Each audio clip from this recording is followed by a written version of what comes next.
नमस्कार साथियों। सबसे पहले आपको इन कठिन शब्दों की प्रैक्टिस करनी है।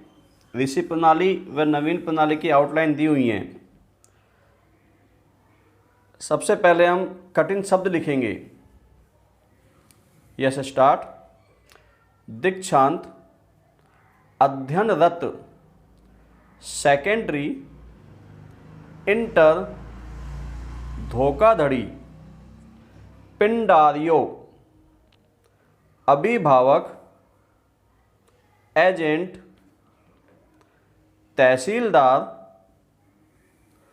इजलास, हाकिम अदालतें, महाविद्यालयों, जीविकोपार्जन, शिक्षा पद्धति, लालायित, दुराग्रह, धमाचौकड़ी, पॉलिटिकल, थर्सनी, मुंसिफ, महकमा खास, सदर अदालतें। 2 मिनट की ट्रायल डिक्टेशन होगी जो 5 सेकंड बाद स्टार्ट होगी।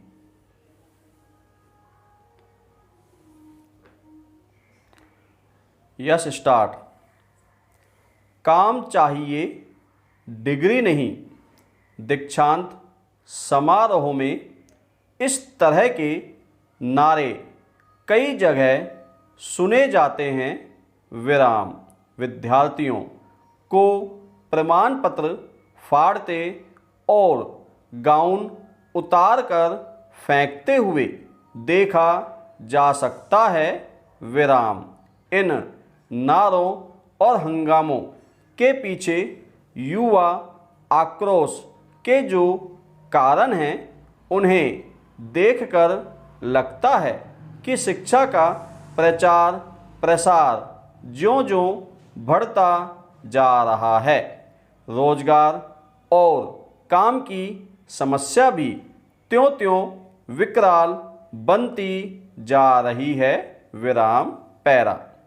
महाविद्यालयों में अध्ययनरत छात्रों से उनकी शिक्षा का उद्देश्य पूछा जाए तो 90% विद्यार्थियों का उत्तर होगा ऊंची शिक्षा प्राप्त कर हमें जीविकोपार्जन के अच्छे साधन मिल सकेंगे। विराम। आज से 50 साल पहले हायर सेकेंडरी या इंटर पास छात्रों को मास्टर या क्लर्क की नौकरी मिल जाया करती थी। विराम।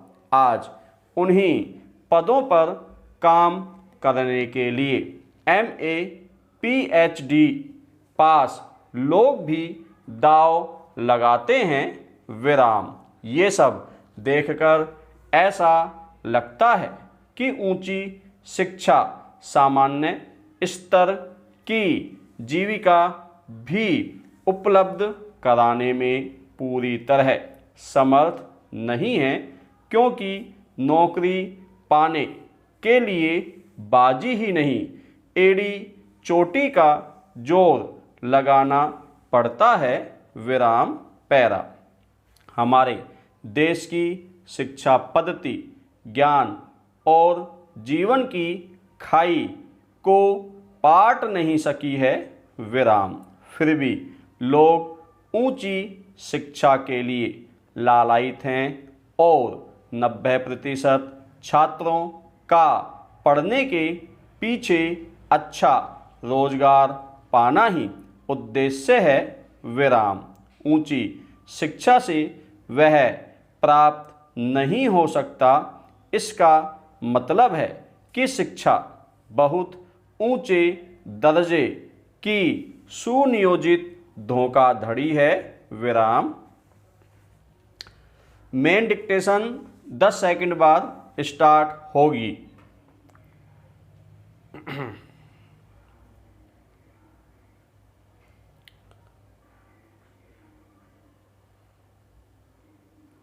स्टार्ट।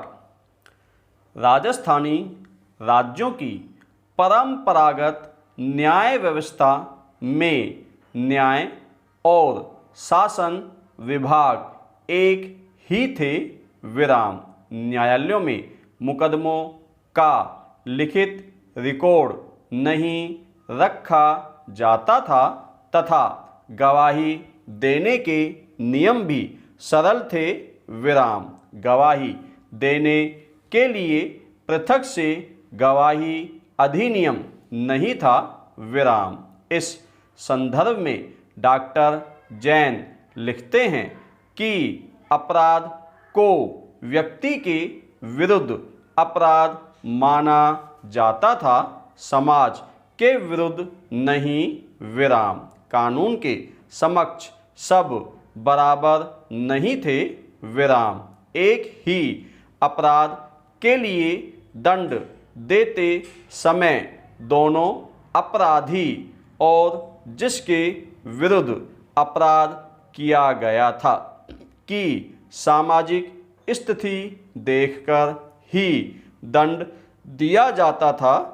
विराम। डॉक्टर जैन का यह भी कहना है कि अंग्रेज अधिकारियों ने राजस्थानी राज्यों की न्याय व्यवस्था का जो चित्र प्रस्तुत किया है वह दुराग्रह से ग्रसित है, अन्यथा स्वयं अंग्रेज अधिकारियों ने यह स्वीकार किया था कि राजस्थानी राज्यों की परंपरागत न्याय व्यवस्था से लोगों में किसी प्रकार का असंतोष नहीं था।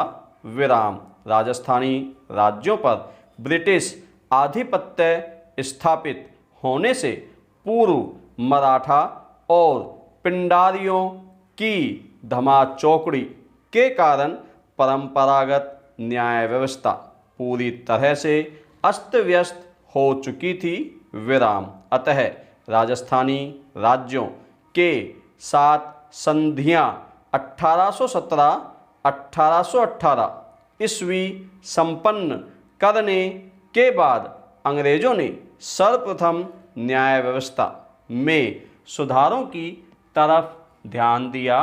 विराम। पैरा। 1839 ईस्वी से पूर्व जयपुर में न्याय और शासन विभाग एक ही थे। विराम। किंतु 1839 ईस्वी में जब जयपुर की राजमाता को अभिभावक पद से हटाकर ब्रिटिश पॉलिटिकल एजेंट के नियंत्रण में शासन परिषद का गठन किया गया तथा पॉलिटिकल एजेंट थर्सबी ने न्याय विभाग को पृथक कर ब्रिटिश प्रांतों में प्रचलित अदालतों के अनुरूप राज्य में दीवानी और फौजदारी अदालतें स्थापित कर दी, जो ब्रिटिश प्रांतों में प्रचलित न्यायिक नियमों के अनुसार कार्य करने लगी। विराम। तहसीलदार का न्यायालय न्याय प्रशासन की सबसे छोटी इकाई थी। विराम। इस अदालत के ऊपर नाजीम अदालतें तथा राजस्थानी में मुंसिफ अदालतें थी। विराम। इन अदालतों के ऊपर अदालत दीवानी और अदालत फौजदारी स्थापित किए गए। विराम।